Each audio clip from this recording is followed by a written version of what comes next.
Welcome to the Leading with Instinct podcast, where we dive deep into leadership, personal growth, and how the intuitive nature of horse-herd dynamics can give you the tools you need to lead with confidence and clarity. I'm Ginny Telego. And I'm Katie Navarra-Bradley. And so today we're exploring intuitive intelligence, how leaders can harness intuition for better decision making, overcome data overload, and navigate challenges with confidence. So this conversation is inspired by a LinkedIn article and an IMD book club discussion. So let's get into it. This is the Leading with Instinct podcast, focusing on intuitive leadership and fostering deep team connections through equine experiential leadership development and coaching. Brought to you by KatieTheCoach.com and the collaboration partners. Now, here's your hosts, Katie Navarra-Bradley and Ginny Telego. So, hi, Katie. It's great to see you. How are you today? I'm doing well. It's great to see you too. I'm excited to dig into this topic with you today. Yeah, I am really excited for our conversation today about intuitive intelligence. So, when we were brainstorming for this episode, I had just received an email from IMD, which is an internationally recognized executive education school, about a book club interview that one of their faculty had with the author of a book about intuitive intelligence. And so when I read the teaser in the email, it immediately clicked for me, so I clicked on it, that this was something that we should talk about on our podcast. And so that made me wonder, why did that particular topic connect for me? Was it my intuition that contributed to my decision to take the time out to listen to this interview? But there was something about it that was like a natural fit for our conversation about how horses lead themselves in their herds. So I hope that you'll find this as interesting as we did. So this IMD book club conversation was with leadership expert Dr. Eugene Sadler-Smith. And he's the author of a book called Trust Your Gut, Go with Your Intuition and Make Better Choices. Well, wouldn't we all like to be able to do that all the time? And so it focuses on this concept of intuitive intelligence. And he says it's a skill that can be developed to sharpen our instincts, which is separate from intuition. But our intuition can help sharpen our instincts. It can help us facilitate faster decisions. And it can be a complement to analytical thinking. And so I want to kind of encourage people to keep those things in mind through our conversation, because that's how we're going to weave this into how we normally make decisions and maybe how we can incorporate intuition to do that.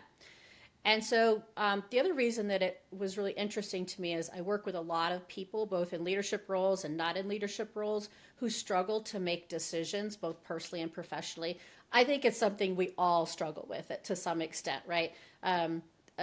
Even small decisions sometimes.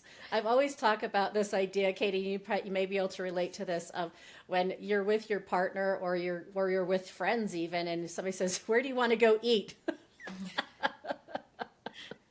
and there's this whole conversation of where are we going to go eat? Well, I don't know. Well, I don't care. And so then somebody says, well, what if we go do this? And then somebody says, oh yeah, I don't really like that food. And there's this whole conversation, but what is it that makes it hard for us to make decisions? And so I think there's a whole probably other episode on that about some of the challenges there. But what I want to share is, next to influencing other people, I would say that decision making is one of the top 3 challenges I see for people. What about you, Katie? Kind of where do you see decision making as a challenge for leaders? So this is a very timely topic, Ginny, because I am part of a business accelerator, and just last night before we were recording, I was getting coached on making a decision. So it really falls into this. How do we listen to our gut? I remember saying last night, I need to know if what I'm feeling is validated and I can continue along this idea that I have for my business, or how do I fact check it? Or do I just go with my gut? I think we're surrounded by these things every day, like you said, from something simple as where do we go out to eat, to these bigger decisions that we make with our families, with our businesses, and those that we lead around us. Yeah. So what's interesting is, we all have access to our intuition. Like, we all have it. Even some people say, oh, I don't have intuition. And everybody has it to some extent. Some people have more access to it than others. And there's a whole lot of neuroscience around all of this as well. That, again, is another podcast episode. But what I think is really what gets in the way of us using our intuition in decision as part of decision making is we have this social training, right? Society values and focuses on using data and rational intelligence when making decisions, mostly. And so, what I found interesting in this conversation with Dr. Sadler Smith was that he talks about that we really need a combination of data, rational intelligence, and intuition to make decisions. So he talks about there's 3 types of intelligence that all come into play for us to make good decisions. One is our rational intelligence, that's our data-driven thinking. Next is our emotional intelligence, right? So this is the ability to understand and manage emotions in ourselves and others. And then we have the intuitive intelligence, which is the capacity to recognize, interpret, and apply intuition effectively in decision making. And so what is this intuitive intelligence? What does this mean? And so I think it's important to start with sort of a definition of intuition. Again, this is Dr. Sadler Smith shares that the definition of intuition is knowing without knowing how or why you know. It sounds kind of like a riddle. But if you think about that, right, that is what intuition is. So it's something that we feel in our gut, right? That's why we say, this is my gut instinct is this. And so, when we think about that, there's something about that maybe is uncomfortable for people. But I think it's a combination of we've sort of been taught to ignore our gut instincts. And so and not being comfortable with not knowing how or why which is interesting because, in our last episode, I know I talked about one of the things that the horses have taught me about change, right, is being comfortable with not knowing. And I thought this was really interesting when I read the definition of intuition of knowing without knowing how or why And so, how can we be comfortable with that? Because some people will think of it, I know, Katie, you might talk about this a little bit more in some of the stuff that you've been reading about people think about intuition as sort of woo-woo-y. And the reality, Sadler Smith, again, he says, intuition isn't magic. It's the brain processing vast amounts of information quickly based on experience, pattern recognition, and learned expertise. So, there is some solidness to intuition, but the difference is that, it's not something we see, right? It's not something we can see in front of us that's tangible. And so I think that's why we question it sometimes. What do you think, Katie, on that? So I think that that's a great point, Ginny, because when I hear you talk about Sadler Smith's definition, it makes me think that intuitive intelligence is kind of like that bridge. It's that bridge between our logic piece and our emotion piece. Mm-hmm. And we really need both to be able to make good decisions. And to your point, I think what can be hard about embracing this is it can feel very woo. And I think as a culture, as a society, anytime we get on that territory, people are very quick to retreat, myself included, before kind of leaning into bringing that up as a strength. Mm-hmm. But I really see it as kind of connecting the different pieces that we take into account to make the decisions about things that align with our vision, our goals, our values. So it's more a difference between just making a choice that looks right on paper versus one that feels right and that will get us to better outcomes. Yeah, I love that. And so, I think it comes into play of, again, why we thought this would be an interesting thing to talk about, of why bringing intuition into the process of decision making might be important. And I guess I would throw out, and Katie, feel free to share yes or no on this. But have you ever said this after making a decision? I just had a bad feeling about that, but I was just using the information available at the time. Or, I had a feeling that wouldn't go well, but I didn't want people to think negatively about me for speaking up, right? So those are the things, anytime you say something like, I just had a feeling about that, that's your intuition. And it's not something that happens by accident, we often say, hindsight's 20/20. That's another intuition thing. But the reality is data can really be overwhelming to our brain. And I know, Katie, you're going to talk a little bit about this, so I think it'll tie in here really well. But when we can think about the fact that our brain actually is wired to have intuition. So without going into a lot of neuroscience, again, another episode, some people are more naturally right-brained, which is, so if you're a lot of people who are very creative and innovative thinking, big picture thinking, that tends to be more right brain, and then our left brain is more, our task focus and analytical stuff. And so the reality is that we can develop our intuitive intelligence. It's not mystical.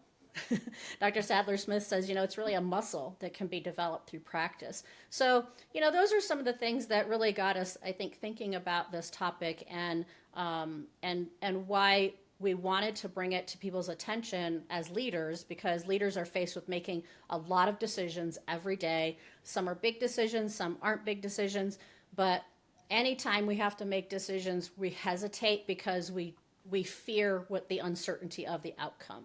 So Katie, what have you found interesting about this whole idea of intuitive intelligence? So I find the idea of intuitive intelligence just fascinating. I tend to be one of those people, when we say we're going to talk about something, I go deep into this rabbit hole.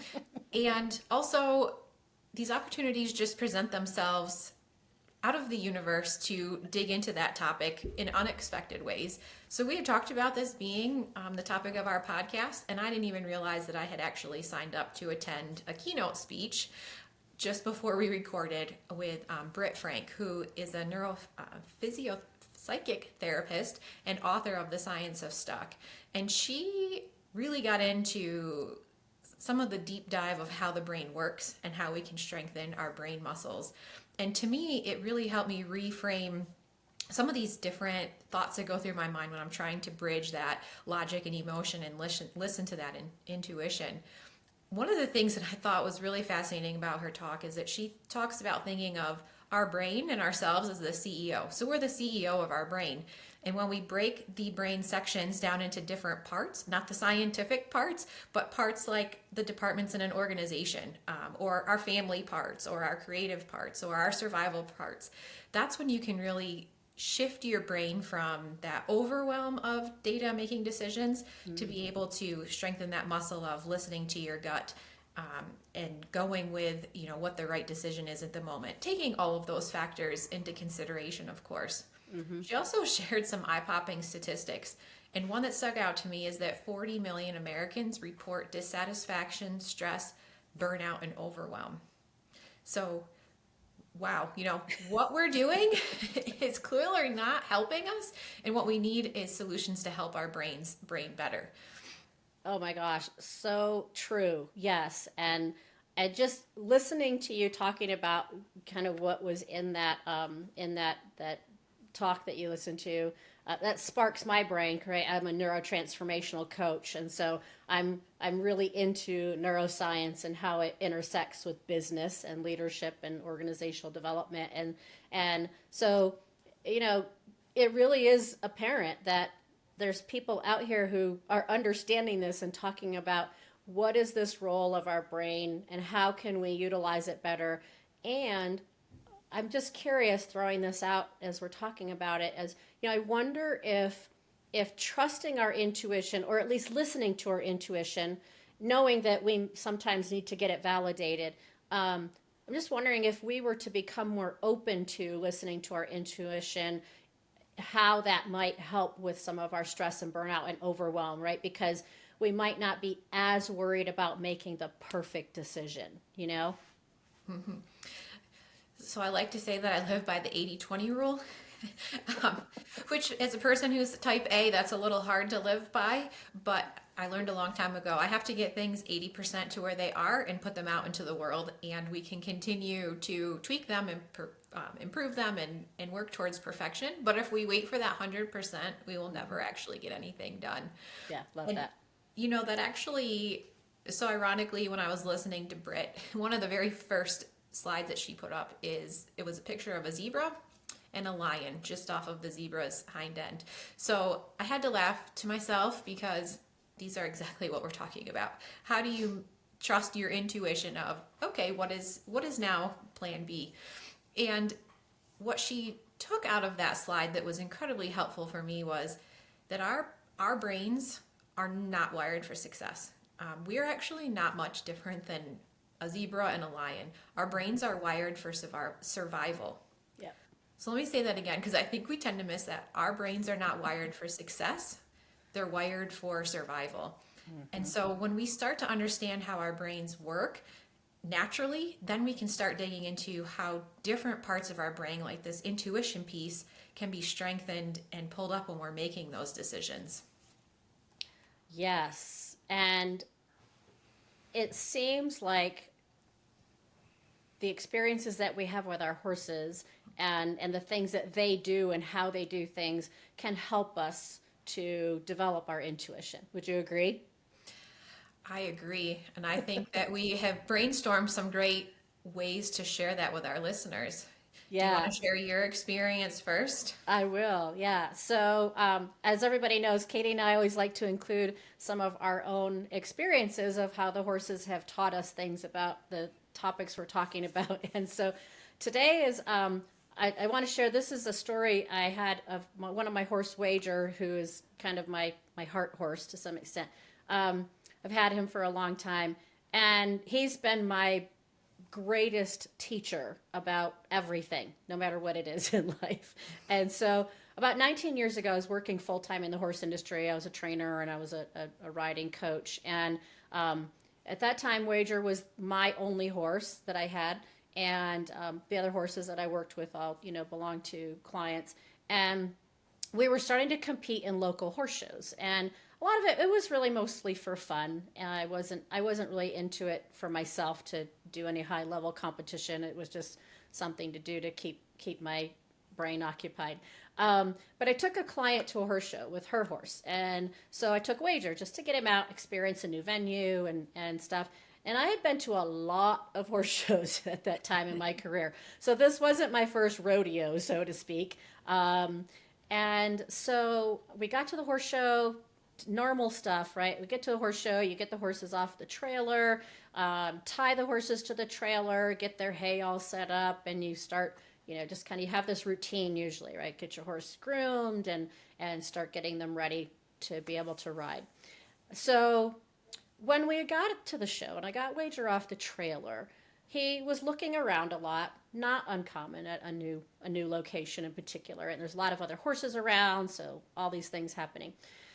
And he was giving me some information about how he was feeling in the environment, and I just didn't listen. I was focused on my task. We had things to do. We were at a horse show. We got to get this done. So I just kept doing all the things we do at horse shows. So I tied him to the trailer. I started brushing him to get him ready to saddle. I was putting some fly spray on him, and he had been fly sprayed hundreds of times, right? I mean, by this time he was 9 years old.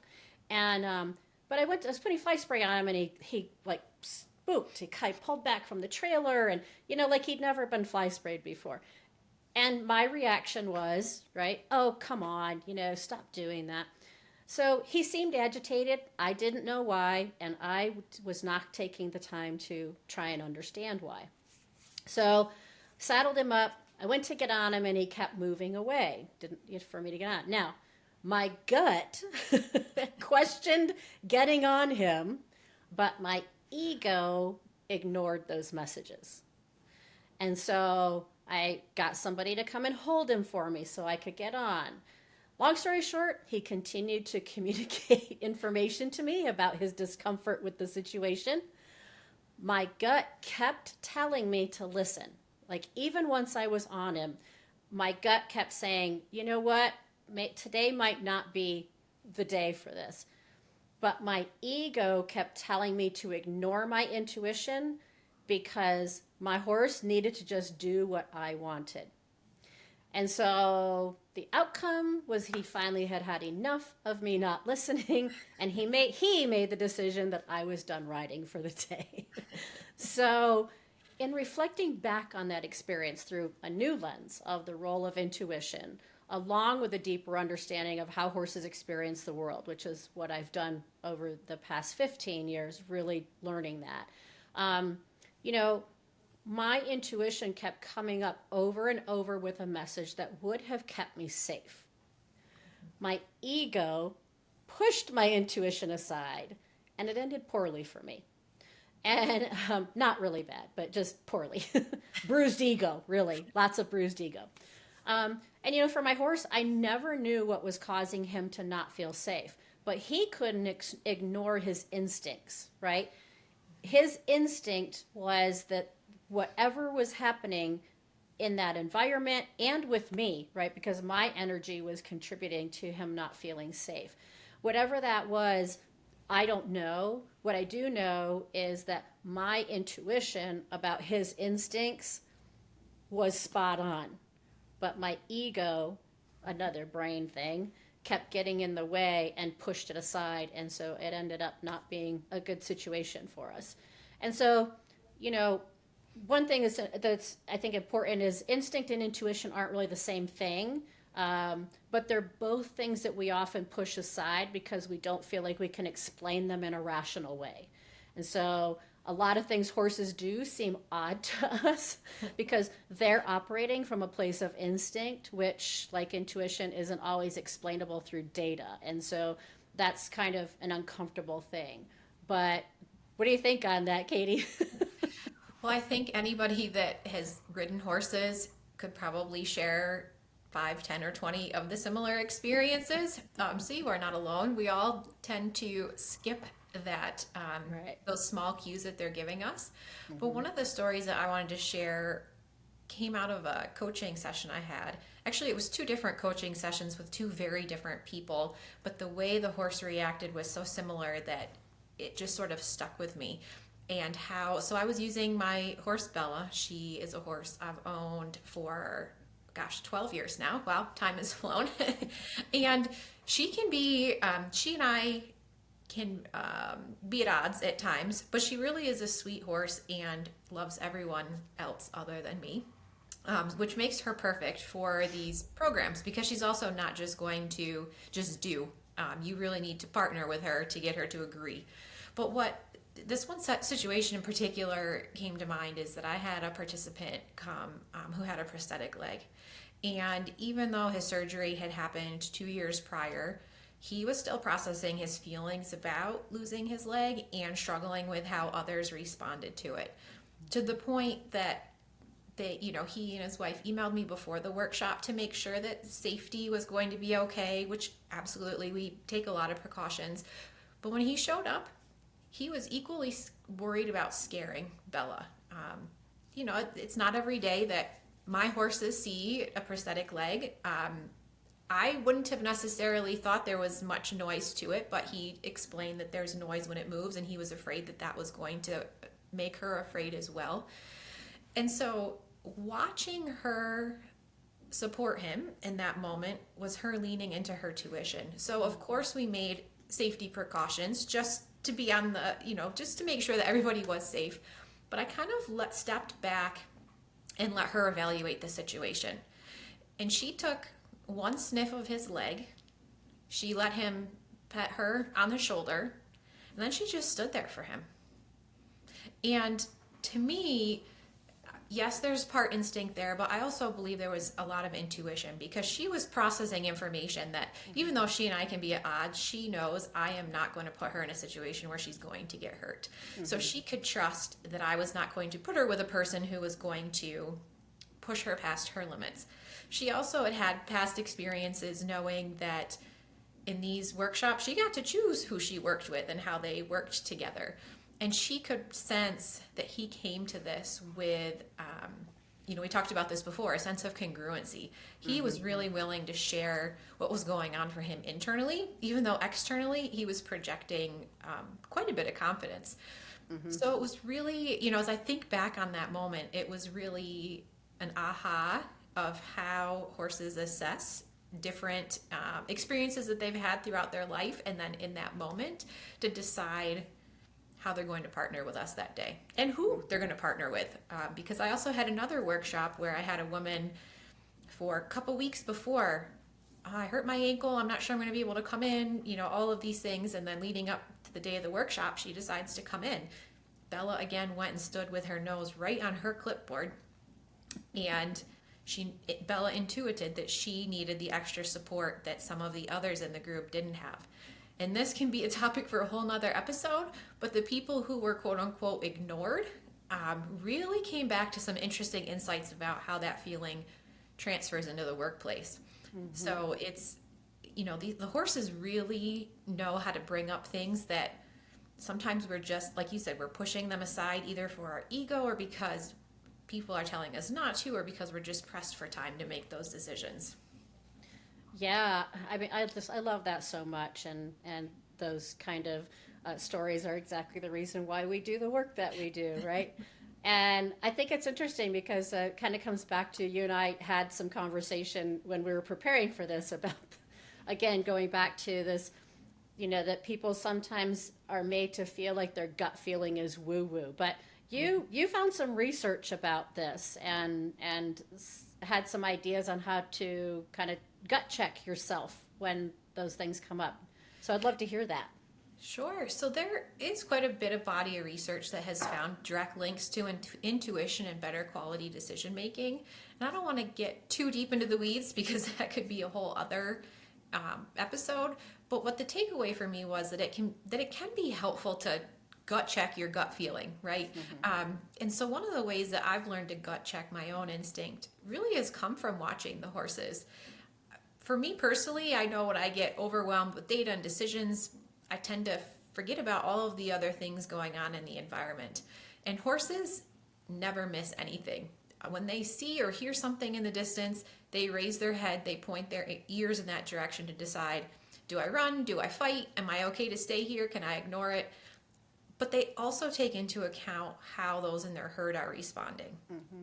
And if the other members of the herd aren't alarmed, then chances are the decision is made just not to react.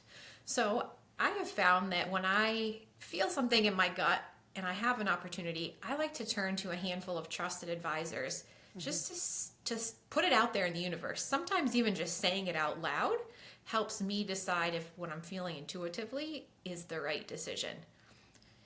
So I don't know if you have found that or if you use something else to gut check your intuition. No, I do that as well. It's interesting. Again, Dr. Sadler-Smith in his interview talked about the fact that the human brain is wired to take cognitive shortcuts. Mm-hmm. And intuition can sometimes reinforce stereotypes instead of providing objective insights. So I think that is probably part of the reason, perhaps, why sometimes we might question our gut feeling, right, about something. But I just had this happen actually a couple days ago with a project I'm working on, and something came up. I was trying to figure out some different options on things like that. If I couldn't go to staff something, and I was trying to figure out how I might make those determinations on other people to be there. And, it was just something kept coming up for me. And I was like, wow, why is this coming up for me? And is there am I having some bias perhaps that's coming up in this for some reason? So I touched base with a trusted colleague and said, hey, this is what I'm thinking about. And I'm just wondering, what are your thoughts on this? And so she came back with some information that validated my intuition, but also helped me to just remind myself that I need to be aware of, we all are impacted by our beliefs, perceptions, and assumptions in all kinds of situations. And so I do think it is a good idea to be able to have some people to be like, hey, this is what the data, right? This is the rational stuff. There's something about this situation that is just kind of bringing something up for me, and what are your thoughts on it? Because sometimes I think when we can talk with someone else who doesn't have the same life experiences as we've had, and maybe they don't have the same beliefs, perceptions, assumptions about situations, that can help us out. And so, yeah, I mean, I think just looking at it as intuition is something that is it's a way to provide us with information.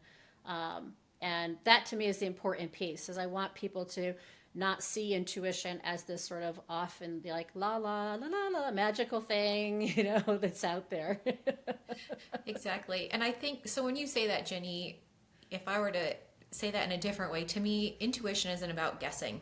Right. We're not just putting chance to the wind and letting it blow in whatever direction, but it's really about deepening our self-awareness, recognizing our own patterns and balancing logic with that feeling of whether it's right or not.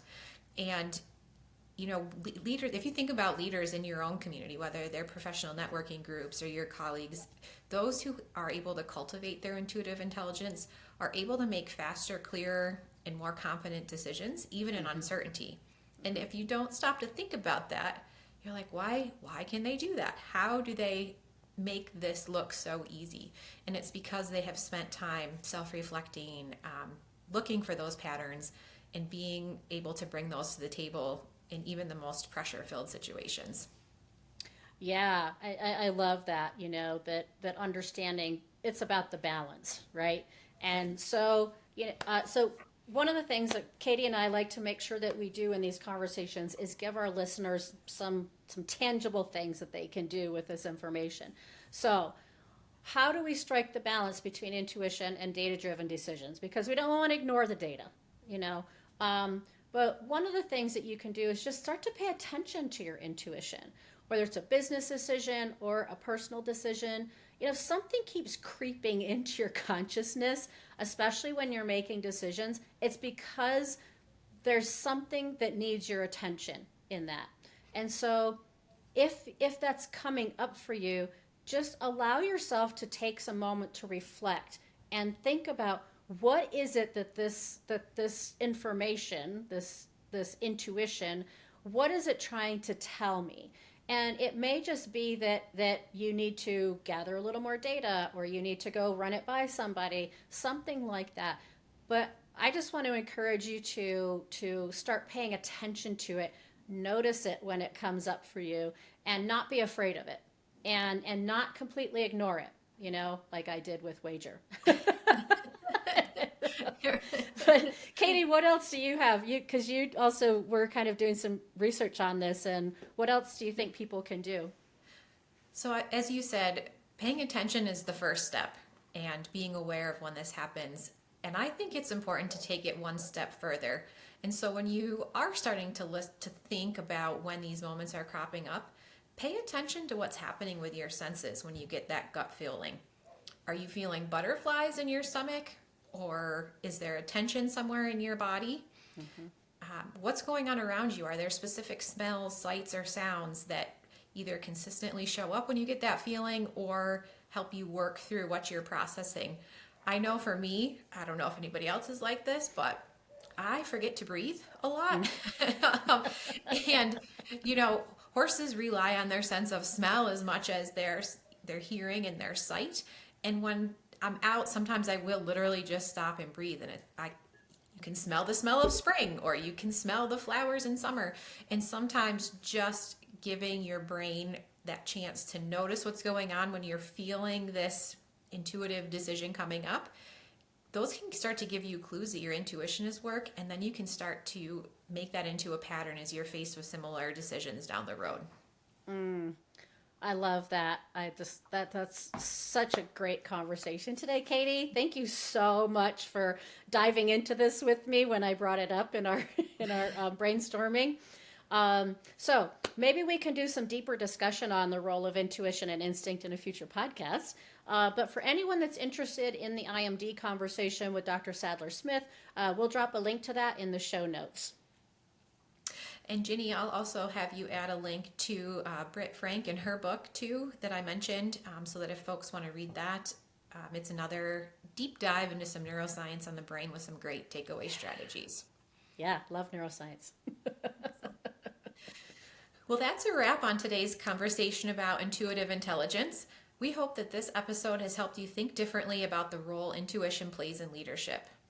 Of course, we would love to hear from you. Have you ever made a great decision based on intuition? Let's keep the conversation going. Share your thoughts with us on social media or in the comments. And if you've enjoyed today's episode, don't forget to subscribe, leave a review, and share it with your network. So until next time, stay grounded, stay connected, and always lead with instinct.